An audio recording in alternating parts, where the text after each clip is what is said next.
Hello and welcome back to Well Played, presented by theSkimm. I'm Caroline Hendershot. And I'm Blake Morgan. Oh my God, Caroline, you're Festina, away. miss you. I miss you too. I can't believe that we're not together today, but it's going to be a great like, show anyways. if people want to know, I'm like looking at the camera and I see Caroline just under the camera and she's on a screen and it's making me sad. I also hear myself in my ears, so if I sound cuckoo-luku, that's why. Cuckoo-luku. Okay, we do have a great show though. You want to tell them who's on? I'm going to tell them who's on. It was Miss Laurie Hernandez this morning who came to the studio to join me for a nice little recording and interview. You guys are going to love it. It was really, I can't wait for you to listen to it, Caroline. It was amazing. I know, I'm pumped. I'm sorry really if pumped. you have FOMO. She just seems, I have massive FOMO anytime I'm not with you. So. I know. I literally said, I was like, I wish you got to meet Caroline. I know. And then you add an Olympic gold medalist on top of it. Like the FOMO is very real, but it's going to be great. And yeah, I just think this week is kind of jam packed. Is it not? It is. And also we might not even get to all of it. So let's just get right into playing the field, shall we? Let us. Okay, we begin playing the field with Coco Gauff and Carlos Alcaraz, both of whom emerged triumphant at this year's French Open. Coco took home a miniature trophy, we're going to get to that in a second, with a win over number one ranked Aryna Sabalenka, and then Alcaraz won a thriller the next day over Jannik Sinner. Yes, so we actually have a few fun facts about Coco's historic win. So she became the youngest woman to win the French Open since Serena Williams in 2002. Serena was actually 19 at the time and defeated her big sister.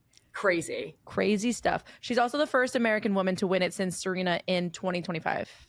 Yeah, I just feel like 2015. Period. Okay, same difference, you know, just a 10-year gap. Just a decade. But no, I feel like it was just yesterday where we were really watching the rise of Serena, and now it feels like history is repeating itself with Coco. Absolutely. She also kind of like manifested this win because she shared this post on Instagram. I guess it was a story of her handwriting, and it said, I will be French Open champion 2025 over and over and over again. She was kind of channeling the energy of track and field Olympian Gabby Thomas, who also did this. That is so real, manifestation. I feel like all athletes have been kind of told to do it because you envision yourself winning the race or the match or the game, but then you have to like kind of almost trick yourself into believing it too. I need to do this in my personal life, actually. You and me both. But okay, did you see the trophy that she took home? Because she made a TikTok about it. You don't actually get to bring home the full-size trophy. Which is ridiculous. I know. And I'm also like, okay, why does that one get to stay in Roland Garros and then the other ones you get to take home? I'm confused. It's just like a little tacky, Roland Garros. I'm sorry. I didn't like it. It felt like a little participation trophy that you get and you like put on your desk, you know? Yeah. It was like, a little cheesy. It is like a lot smaller too. She put it next to like a Perrier bottle to show you the size. Like it's basically the size of a mini Perrier bottle. Yeah. Insane. She also filmed that video like while on the private jet, which I was like, thanks for the invite, Coco. I could tell immediately, but like the background, I was like, she's on a PJ. That's pretty sick. But I mean, as she should. Also, the runner-up Sabalenka appeared to complain about the wind and just like the conditions of the match initially, and she kind of blamed her loss on that. And she was really going off on herself. She was like, it was terrible. It was the worst tennis I've played in months. Like it was kind of a lot. What did you think of her comments after the match? Because I feel like they really circulated, made their rounds on social media. People had a lot of feelings. Yeah, I think like everyone initially felt like that she was taking it out on Coco, and she was kind of slighting Coco, saying like she didn't play well. But I think it was more so directed at like herself. Like she was saying it wasn't just Coco's good game. It was also like I beat myself essentially, which like both things can be true. I think it's just like the way she phrased it wasn't great. But Coco I just think she showed so much maturity when she was like, I'm just going to give her some grace. It was really emotional. And like, yeah, when you have to talk to press immediately after a really tough loss, like that's so hard to be in the right headspace and say all the right things in the exact same way. And then she kind of walked her comments back and clarified she wasn't slighting Coco in any way. I did think she did kind of slight Coco though, because she said like if Ego was in my position, she would have beat Coco. Yeah, that was a little crazy, but again, I'm not trying to like say that she's getting off scot-free here, but I think that she was saying if she was in my position, like maybe she would have made less mistakes than I did. Because at the end of the day, the number of unforced errors that she made was crazy. So could she have phrased it better? 100%. I just think she got caught up in the post-loss emotions. No, I definitely think that it was an emotional loss for sure. And I don't know. I'm in both camps, I would say. I kind of agree with what you're saying there. Yeah, I agree with that. Okay, one more fun fact about the men's side. Alcaraz secured his 5th Grand Slam win Sunday at the age of 22 years, 1 month, and 3 days old. Now, why does this matter, you might say, Caroline? Well, that is because it's the exact same age, down to the amount of months and the amount of days that Rafa Nadal, for those who don't know who Rafa is, was when he won his 5th Grand Slam. So, like, we're legitimately seeing history repeat itself with Coco and with Alcaraz. So true. It's kind of freaky. It's so freaky. Also, I will say, guilty as charged, I actually didn't watch any tennis this weekend. However, I went to dinner with an Italian and a Spaniard Sunday night. Okay. This makes me sound like I'm some not even a medieval, just like a European globetrotter. No, it's just like happened to be that way Sunday night. And they were like, oh my God, it was amazing tennis. It was so long. It was like 5 hours and 30 minutes long, right? Yes. And it was insane. They convinced me that I actually should have watched. Like, I wish I had sat my ass down and just watched this tennis match because it sounded so cool. And I know that like literally a week ago, I was like, I'm here for the tennis culture, not for the tennis. I think I have rescinded that statement. I want to start watching tennis. Catch me watching Wimbledon end of next month, y'all. Wait, no, it's end of this month. Yeah, it's end of this month already. Yeah. Ooh la la. I'm really glad that you're hopping on this bandwagon because it was incredible tennis. Also, just so you can kind of get how crazy it was, Alcaraz won 193 total points and Sinner won 192. So that's how close it was. That's crazy. Insane. It also inspired me to start watching Carlos Alcaraz's Netflix special. It's called Carlos Alcaraz My Way. You like my Barcelona lisp. It only came out like a month or 2 months ago. And it's just about the classic struggle of a young athlete. He wants to be the greatest. His team wants him to be the greatest. But he also wants to party and probably kiss girls. And he's like, how can I do both? Yeah. I actually haven't watched that, so let me know how that is, and I will hop back on that bandwagon. Alrighty, next up on Playing the Field, we have a story about podcaster Alex Cooper, whose new documentary, Call Her Alex, dropped on Hulu today. And yes, I did the homework, so you don't have to, Miss Blake. I watched Thank you. All of the series already this morning. It dropped literally today. Yeah. Mm-hmm. 2 and you hours. Had to go to work today. Mm-hmm. Yep. I'm crazy, but that's okay. So give us a skim. What was the most important thing? Okay, so I would say like some of the takeaways that I wasn't necessarily expecting, but it was just like a very eye-opening documentary. Mm-hmm. So this entire conversation that I had no idea that happened to Alex Cooper, I think most people didn't know that this happened to Alex Cooper, was that she played soccer at BU from 2013 to 2015, but I don't think people knew that she ended up quitting the BU soccer team because her coach, Nancy Feldman, was sexually harassing her. And so she kind of details the whole journey that she went through with BU soccer and like going to the dean and talking to the dean about the situation and her parents like being with her and just like the whole reporting of the incident. And it was honestly mind-blowing to me because given this happened in like 2014, 2015, it obviously, I don't think people took these complaints as seriously as they should have, which was a problem to begin with. But Alex tells a story about how she presented this like document and this like book of every conversation that she and her mom had when she called home crying about the soccer coach and like weird personal kind of like jabs that the soccer coach was taking at her. And the dean didn't even open the book when they told him about all of the sexual harassment. He was just like, so what do you want? Didn't even open the book.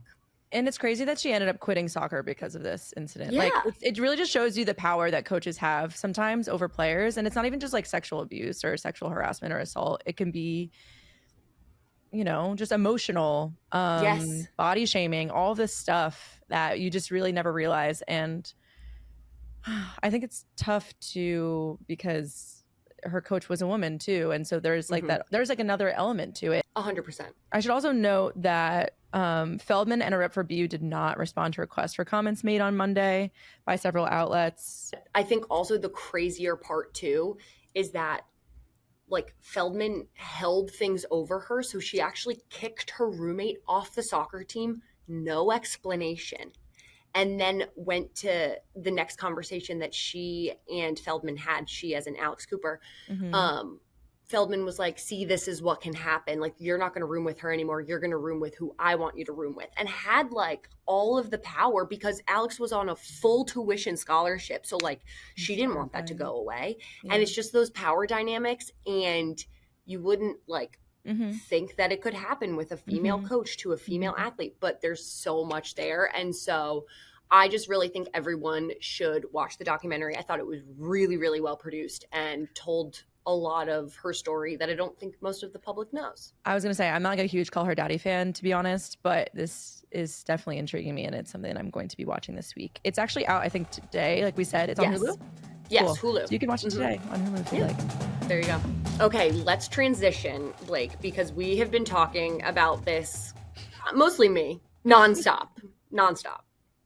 Like, I think that this is probably one of the bigger stories, in my opinion, coming out of the NFL, and we don't have to go, like, dive into it, but... No, we should dive into it. Okay, fine. Twist my arm. Aaron Rodgers signed with the Steelers. That was obviously big news across the NFL world. And that's not even the story, guys. The story has to do with when he signed a photo that was taken of him with a little black ring around his left ring finger. You betcha. And you know what that finger means, Blake. That means marriage. Marriage. Because, like, I'm sorry. Here's the thing. I think this man is very, very smart. And, like, he wouldn't just do this to, like, casually do it or, like, do it by accident. He's doing it for one of two reasons. He's either actually married or he's doing it for attention. I could see both being the truth for Aaron Rodgers, honestly. Yeah. Not even that I've studied his lore extensively, but it just feels like he's the kind of person that would do something like this and then would get mad at you for asking about why he did it. You know what I mean? Yeah. He just seems curmudgeonly. Do I have the right assessment? Tell me if I'm right or wrong. No, like I think you are right as like someone from the outside, because whenever people would ask him about certain situations, like the media would ask him about certain situations or plays, then he would answer, then they would take his words and then it would, sometimes they would get twisted, sometimes they wouldn't. And like, it just blows up. It's like, I think there's two sides to it, but it's giving Regina George. How? Because like she was calculated. This man is calculated. He's not doing it by accident. and the biggest thing, Dumois got an anonymous submission. For our followers who don't know what Dumois is, it's like the celebrity sighting / gossip account that you can submit anonymous tips and sightings to. And they said that they saw Rodgers in Pittsburgh leaving a hotel with a petite blonde, as she was described. And she had not only like an engagement ring, but also a wedding band on. Okay. To be fair to Mr. Aaron Rodgers, Dumois is a gossipy tabloid thing. So there is an element to this where it could not be true. However, I'm leaning true. Also, we do know that he has been cuffed. Like in the offseason, he revealed on ESPN, like when they were talking about, oh, is he going to retire? Is he not? He was like, I got other things to focus on. I got a girlfriend. Her name is Brittany. Yeah. And I thought, I was like, that's just sounds like a lie. But I think it could have been the truth. I think it's Brittany. I think she was Brittany. I think she was Brittany. It's Brittany, bitch. One little in case you missed it, guys. So the WNBA just launched this campaign called Line 'Em Up. And essentially what they're doing is taking the WNBA three-point line and they're painting it in orange on courts across the country. So that when women decide to play pickup basketball if they want, they have the WNBA's league standards there to play by. The campaign is aimed at getting these lines painted all over, and it's launching here actually in New York City at Brooklyn Bridge Park on Thursday. I will be there Check the content out when I go. It's going to be a really fun time and just a really cool way to like elevate women in sports in their local communities. Not everyone's going to be a pro athlete, but they should be able to play the way that women do. Oh, yeah. Go off, girl. And to close out Playing the Field, we have an exclusive announcement straight out of the National Women's Soccer League because someone new is joining their roster, and it happens to be us. theSkimm is proud to announce we're an official media partner of the NWSL. We are so excited. Caroline, can you tell our listeners what they can expect? Yes, you might be asking, what does this mean? It just means more women's soccer content everywhere that you get theSkimm content. So from this podcast to our newsletters to our social channels, like we'll be talking to players, highlighting the biggest moments on and off the field throughout the season. So it's just going to be so exciting. So if you're watching this on YouTube, make sure you're subscribed. Make sure you're subscribed to the daily Skimm newsletter and the Skimm Sports newsletter, which you can actually go to skimm.com/sports to find and sign up for. Also, please let us know if there's any NWSL players you would love to have on the show because we can probably talk to them.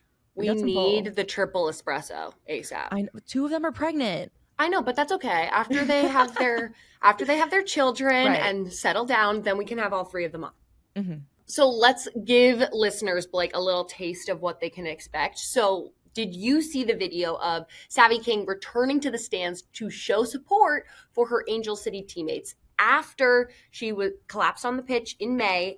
That led to having surgery to address a heart abnormality. She went back and was like, I'm going to support my girls. She showed up and showed out. It was so cute. I was so happy to see her. She looked very radiant considering everything she went through. So I was really glad to see her in the stands. I know you would have never thought that like the kind of traumatic incident that she went through was what she went through because she looked good and was just really happy to be there. It was sweet. I just made me feel good, you know? So more of that coming for our beautiful listeners. You betcha. It's time for Send It. Let's go.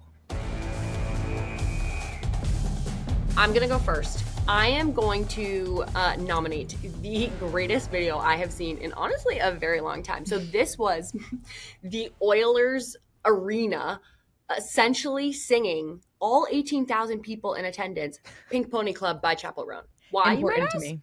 Yeah, no, important to all of us. Why, you might ask? Yes, that is a really good question. No one knows. So typically, when the Edmonton Oilers won a game at home, they would play the song La Bamba.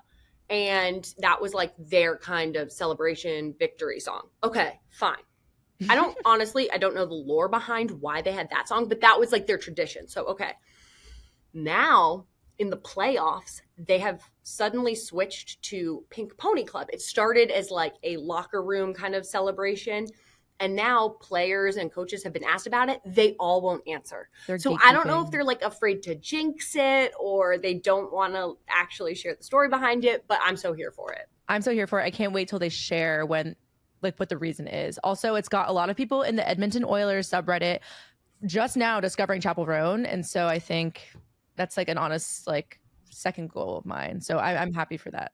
I'm glad they're all getting educated. More Chappell for the boys. Okay, my Send It this week is that Travis Kelce and Taylor Swift attended a wedding together for Travis's cousin in Tennessee. But my favorite part about this wedding, first of all, it was all over social media. Yes. But really what I loved about it was 2 things. First, they looked so normal. I don't know what the dress code was, but it was very casual. Like I've never seen them so relaxed, seemingly. My other thing is that it ignited conversation around Travis's hair yet again. Yes. And this is something that I've been studying. I have looked up, old archival photos of Travis Kelce to understand his scalp a little bit. Because I'm curious with this new flow he's got going on. Y'all need to see these pictures online. You're going to see in this video if you watch. But it's just giving Turkey. It's giving he got on a one-way flight to Turkey, got a little hair, the hair implants. It's just like the flow is too sleek, thick. You know what I mean? I know what you mean. He's always had a buzz cut before this, so it's like, okay, what would his hair have looked like had it grown out? And I'm just like, I don't know if it would have looked like this. Yeah, it's a little too full, I have to say. But at the same time, somebody did push back on my theory and said he would not have to fly to Turkey for that. He has all the resources to stay here in America and get his hair did. That's a really good point. I actually appreciate that. And not for nothing, people were like, oh my God, Taylor's taking away from the bride. Girl, Taylor could show up to my wedding in my wedding dress and I would be like, thank you. Do that, please. Yeah. But honestly, I'm not even a huge fan of Taylor, but if she was at a wedding I was at, unfortunately, yes, I would be freaking out. Yeah, hello? Normal reaction. Okay. Next, send it from me. I am nominated. This is so me coded. I can't even begin to explain. And the Yankees fans are going to come for me, but I need you all to remember that I am Boston born and bred. So like we need to remember this about Caroline. So Aaron Judge was kind of irked after a Red Sox rookie, Hunter Dobbins, kind of dissed the Yankees. He essentially was like, said, I would rather retire than play for the Yankees. Like, if they were the last team to give me a contract, I'd retire. And you know what? Here's the thing. I respect that. I respect the hell out of that because this is so me coded. And this is the energy that I am bringing to the function. Because if I feel the exact same way about Ohio State that he feels about the Yankees. It's not this like, oh, haha, cute little rivalry. It's like, no, I'd rather like give a lot of shit up than like go and wear that gaudy scarlet and gray. Hey, Scarlet Knight over here, Rutgers University. We're red. All right, chill. It's not that dissimilar. I actually think that your red is prettier. You're welcome. Oh, okay. I wasn't expecting to go that way. I know. I also liked Aaron Judge's reaction because I feel like he was just like acting like the girl who like takes everything a little too personally. Totally. Like, he got really upset about it. Yeah. I mean, the Red Sox did end up winning 11-7, so go Sox. But I'm here for it. I love the pettiness. Okay, last sender for the day. So this one is actually a little bit older. It comes from May 30th, but it was too cool to not share. So at the Oregon State Track and Field Championships, athlete Brooklyn Anderson was running a 100 meter, hurdle event. You try saying that 3 times fast. So she was running this event and she fell over her last hurdle, but instead of just like laying there in defeat, Miss Girl, rolled into a somerset twice at like her running speed essentially, and she nailed it. She got in first place despite falling, and it was just crazy to see. Also, like, I was gonna say that's why she's an athlete. Like, couldn't be me. She said she tapped into her former gymnastics career, which is why she did that. Good for her. You also did say Somerset. I don't know if you meant to, but Somersault. The reason why I said Somerset is because we're talking to Laurie Hernandez. We're both from Jersey. Somerset is where Rutgers is and right next to our hometowns. Boom. Okay, that's why. Top of mind. It's top of mind. So speaking of Laurie Hernandez, we are going to, first of all, let you go because you got to go back to work. You're at the Jets facility today for a reason. Do your thing. I'm going to miss you. Mwah. But when we come back, I'll be joined by Laurie Hernandez. She is the Olympic gold medalist, gymnastics color commentator, Jersey girl, and one of our favorite social media personalities. So we'll be right back. Guys, we're so excited to be joined by Laurie Hernandez today. We already did a cute little intro, but what you might not know is that when I was 17 years old in 2016, when you were in the Olympics, I would drive in East Brunswick, where I'm from. Oops, just doxed myself. Where my family lives. And I would see your face because there was this very specific dental office. No, you Kidsy Dent? Is it Kidsy Dent? I saw your face every day. I would drive to my dad's house and I would see your shining little face, those teeth. Oh my God, right next to the baseball park. Yes. 516. 516. You know, Jersey girls know. Oh, wow. Tap in if you're a Jersey girl. Wow. I remember my 40-year-old brother was like, oh yeah, I remember her. Like I would see her face on the friggin', and That's so funny. He hadn't lived in East Brunswick for like a decade at that point. Yeah. Oh my God. So I remember you. That's like pulling out a fossil, like an archive. Oh. Yeah. Well, must have been one of like the first like brand deals. LOL. They were like, "Hey, we were wondering if we could put your daughter's face in a billboard right next to the it worked. Old Bridge." It is literally and you saying the baseball field like literally indented in my brain. Yes, that's exactly where it was. Well, my brother used to do baseball on that field, and so like we would go and we'd watch him play baseball, and I would go and get my little bubblegum thing from the thing, and then we would have to pass by that sign, and his teammates would be like, "Is that your sister?" Like, no, man. No, I don't know her. I don't claim her. Anyway, so most of the people listening know you as an Olympian, Olympic gymnast, excuse me. That's what we call you. But I like that. Keep that up. But what have you been up to since you stopped doing gymnastics in 2021 professionally? Oh boy. Well, I got into sports commentary, which was really fun, exciting, and I feel so grateful that I get to use a lot of gymnastics knowledge still, even though I'm retired. I can say it. I'm retired now. And I delayed college for a couple years, but I'm now in my senior year at NYU. I'm a drama major, a creative writing minor. Oh. And I'm having a great time. That's amazing. Yeah, thank you so much. Does it feel weird as a freshly 25-year-old, by the way, y'all? It was Laurie's birthday yesterday. Fully cooked in the dome. Mm-hmm. My frontal lobe developed. Consider her developed. Ding. Does it feel weird to say you're retired at 25? Like before, I mean, at the time you were like what, 2020?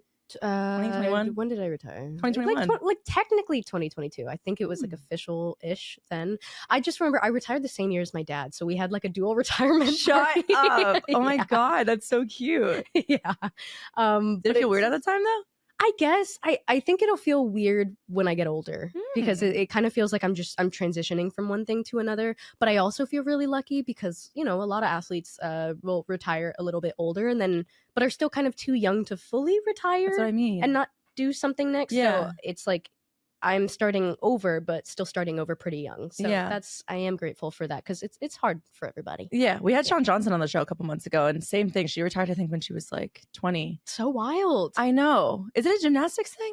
Yeah, we got kind of like a You got a tough sport. shorter lifespan, but like it's cool because like athletes like Simone Biles are, you know, kind of breaking that barrier. Well, also like Oksana Chesovitna has been going on Miss Girl, like 40 plus constantly at the Olympics, World Championships. So there've been a lot of athletes who have pushed that boundary, but my body was like, no, girl, you're done. Yeah, you're done and you're tired. And I was like, I'm done and I'm tired. You're cooked. Yeah, and I listened to her. So good. It's important to listen to your body.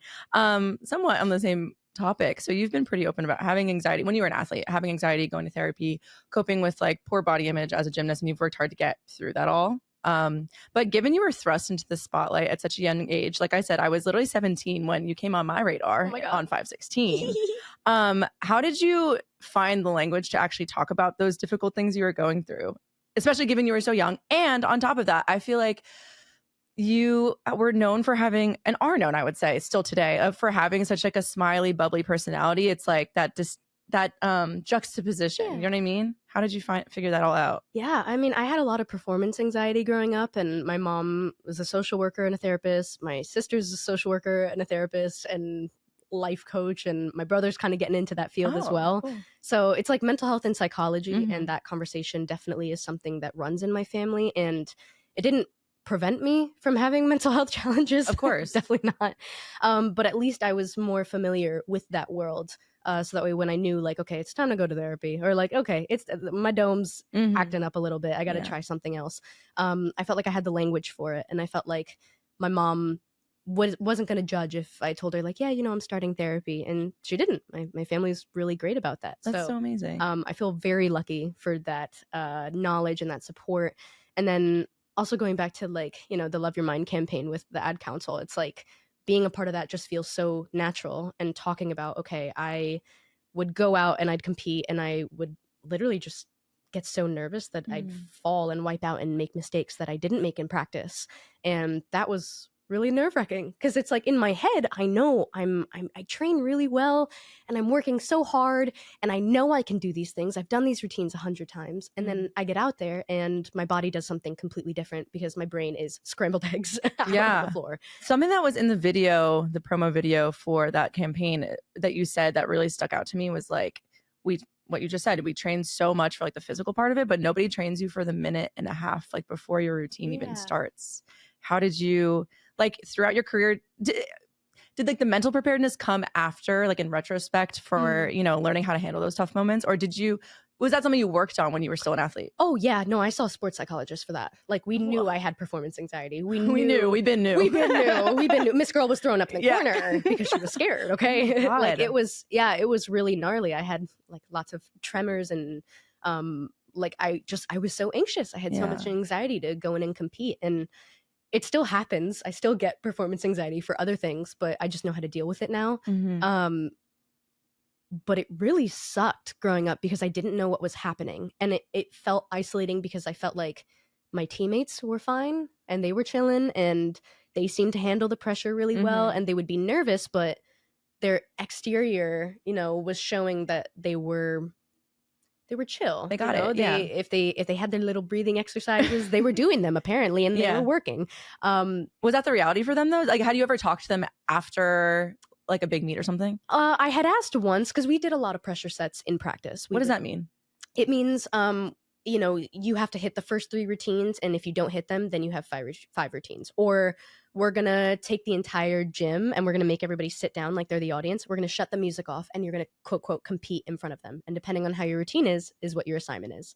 Oh my God, that sounds so nerve-wracking. Yeah, it's even more nerve-wracking to be on a podium in front of thousands of people. So they're like, we got to figure out all the different ways so to true. Kind of work out that stress. It's like exposure therapy in a way. But I remember there was one time where we had the entire gym go and sit next to the equipment, and I just immediately burst into tears because I was so anxious, and I just hated the feeling. It was like my body was locking up, and like my fight or flight was kicking in, and I was caught in freeze, but I knew I had to force everything to like unlock so that way I could go and do a routine. It was such a strange feeling to force myself to override what my brain and body are telling me, which is like, you're not safe. We need to freeze. We need to like, you know, whatever is going on in the dome.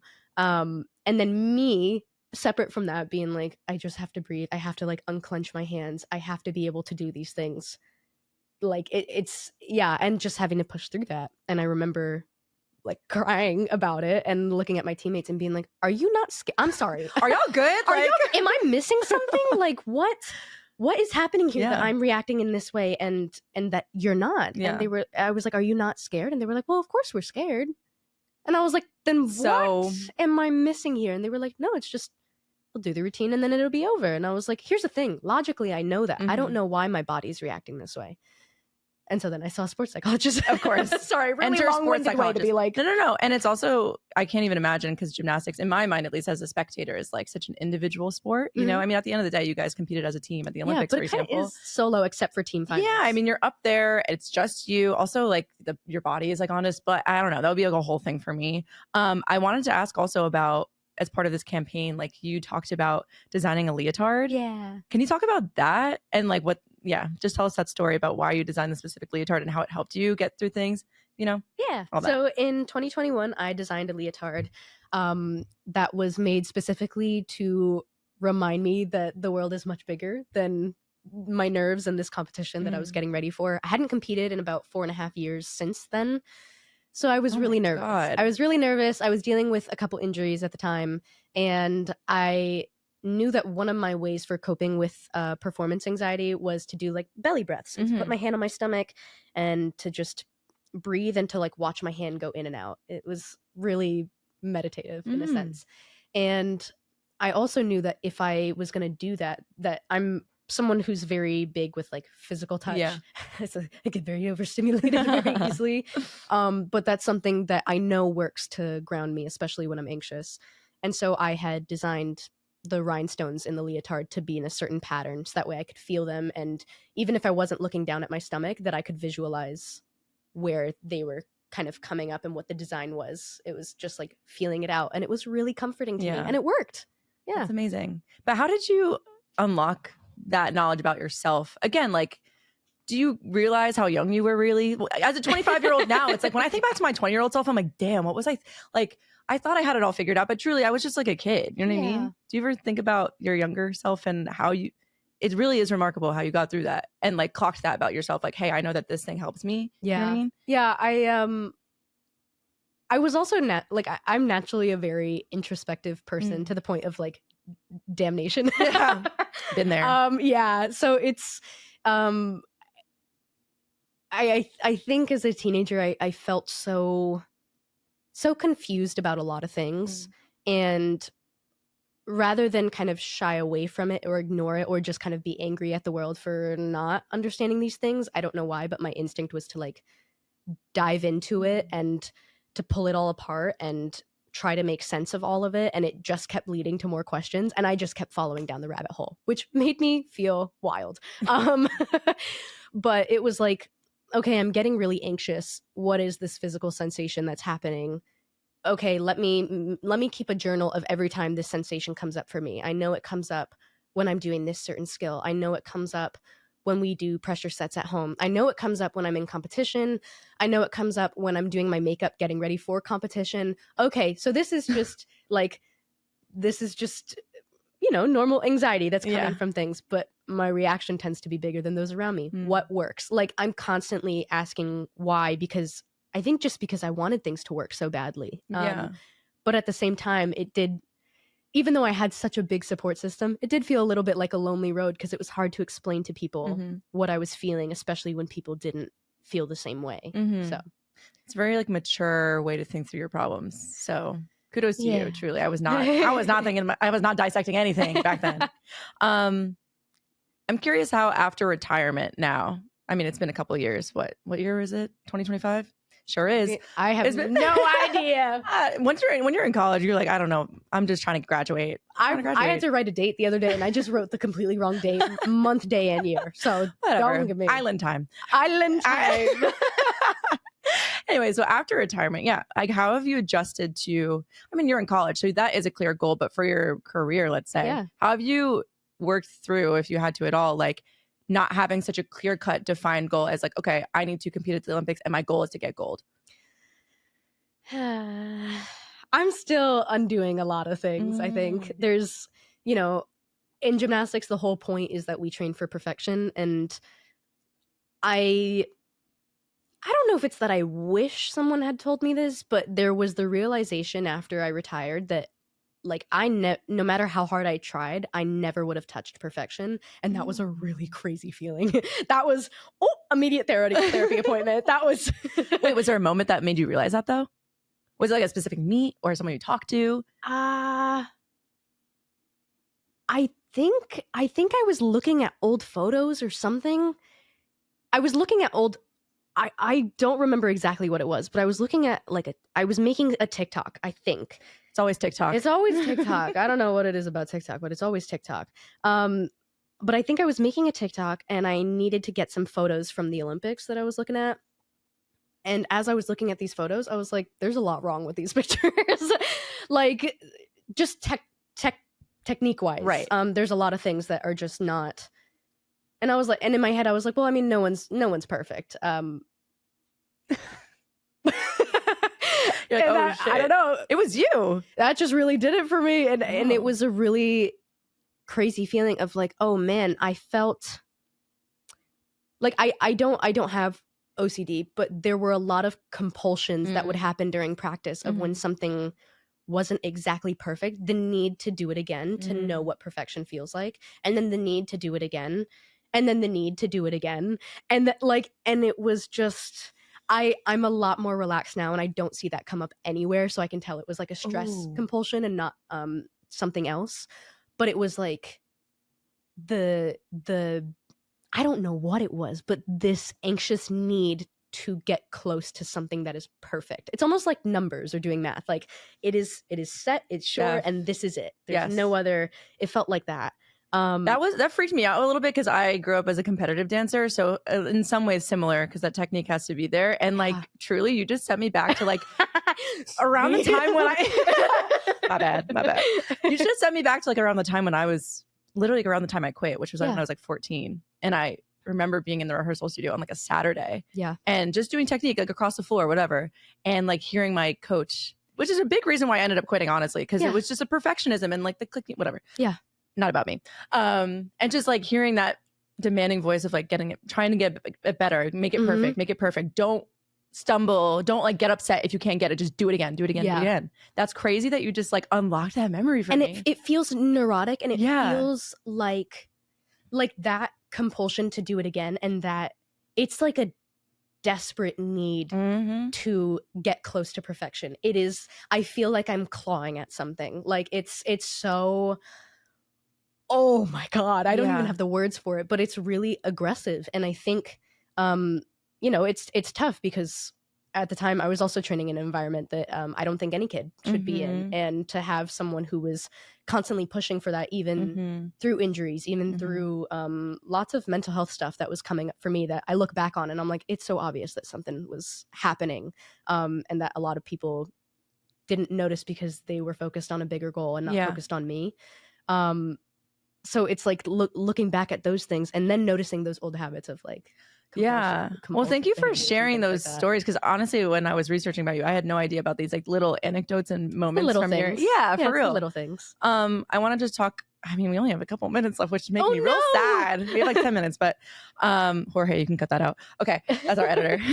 Anyway, so I want to ask you about just like misconceptions that people have about women athletes and women Olympians. So many women Olympians have spoken about the pressure and mental health. Obviously, we've talked about that, the tolls that have taken on them when they compete. But what's something you feel like the public still gets wrong, or like a misconception the public has about women Olympians or women athletes specifically, or even like something about you that you feel like people have gotten wrong? Oh boy, I love this question so much. And I think, not to like totally left turn this back into left turn like it, girl.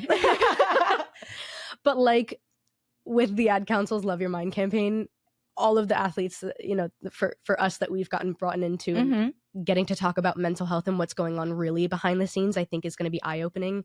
The whole campaign just makes so much sense to me. And I think a lot of times people look at Olympians and professional athletes and they're like, oh, you're superhuman. Oh, you're fearless. Oh, you're this, you're that. You are, if this is, you know, I have my hands level right now for those who aren't watching and just listening, but for those who are here and we're all human and then, you know, raise one above the other, it's like, oh, athletes are here. They're God tier. They're this, they're that. And it's like, no, I'm still here with you. I just trained really hard and paid attention. But I'm still you. We're still of the same DNA. Yeah. We're still of the same, you know, make. I'm not superhuman. Right. I've been doing this for over a decade, and I've been doing the same thing for over a decade to get myself to be stronger and to get myself to be faster. And it's not some genetic freak makeup that's happened. It is the amount of work and chaos that went into all of it. So I think that feels like part of it.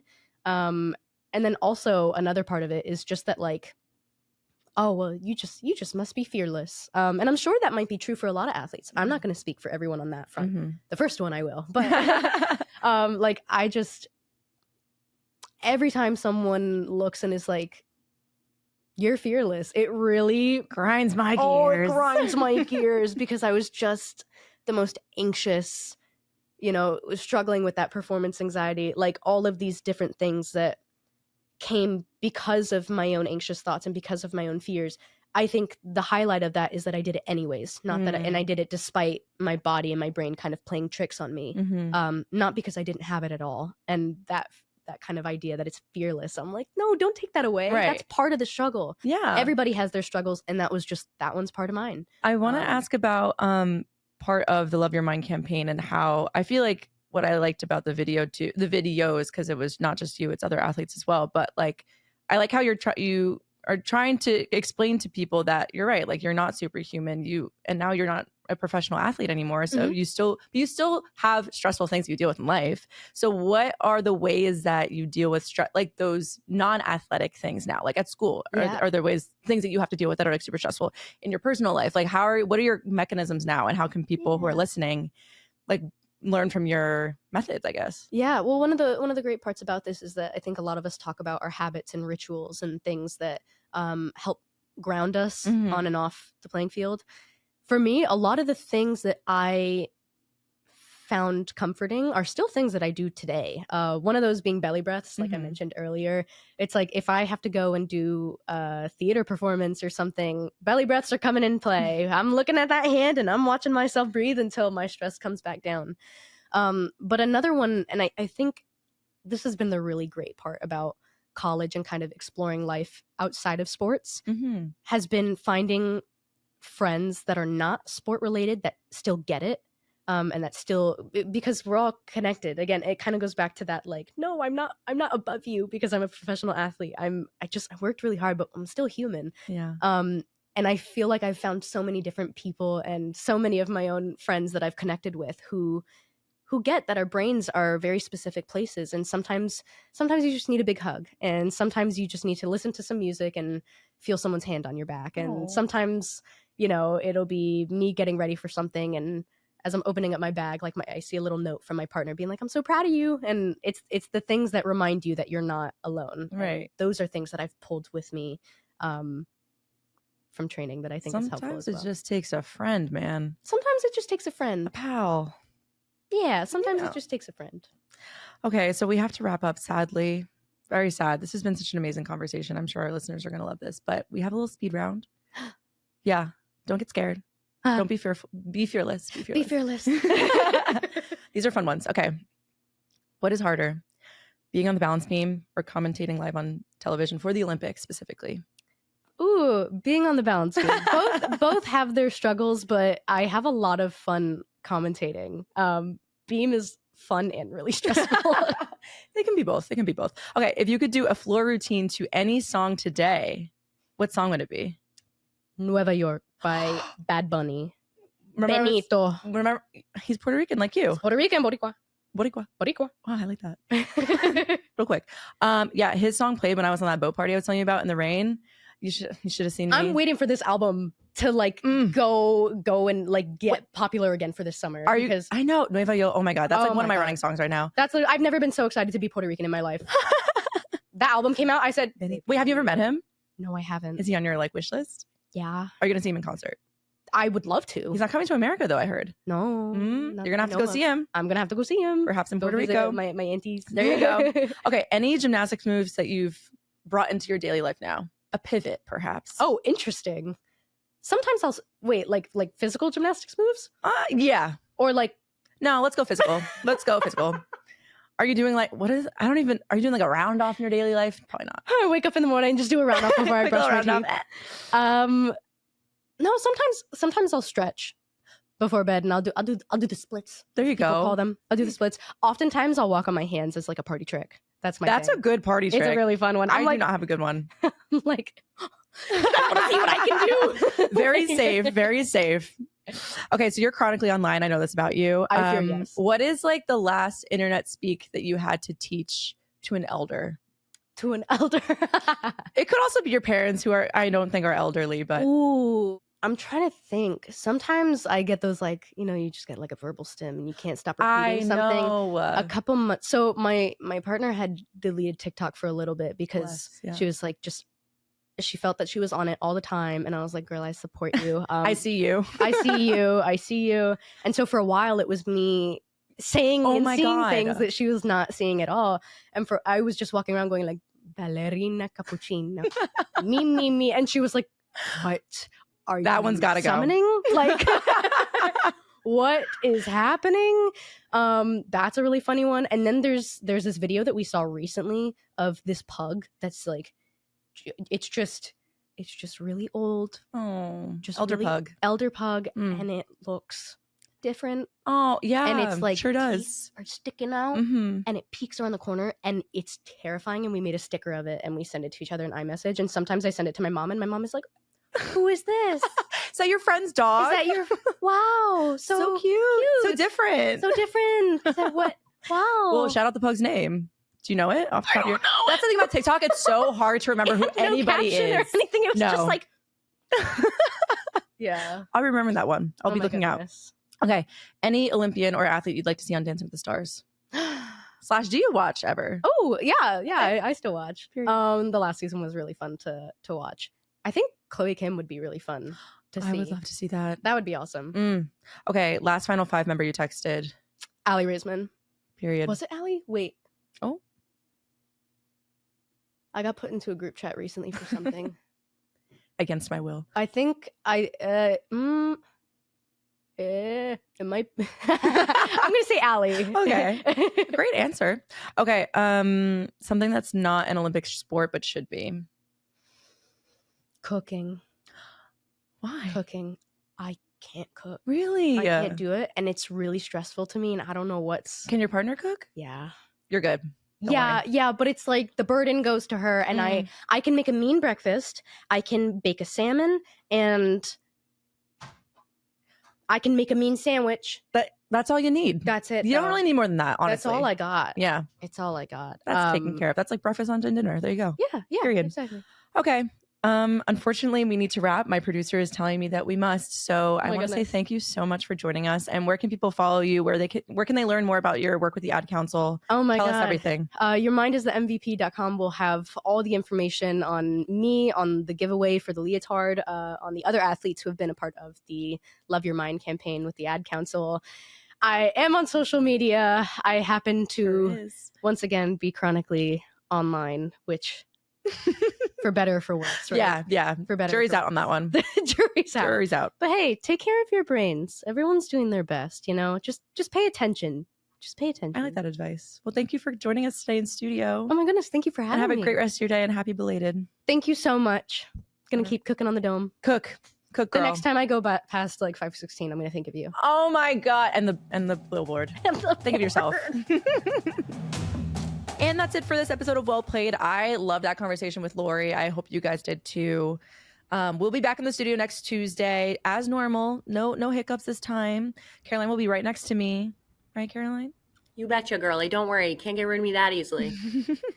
So we'll be there. And make sure you're subscribed to the show on YouTube, Apple, Spotify, anywhere you get your podcast. And be sure to leave a review if you're liking the show. Thanks for listening to No, I can't say your name. I'm sorry. Yeah, excuse me. Don't take my line. I'm sorry. Thank you very much. Also, big things are coming with theSkimm and NWSL. So make sure you stay tuned with all that because it's just going to be incredible. So until next time, thanks for listening to Well Played, the only podcast in a league of its own.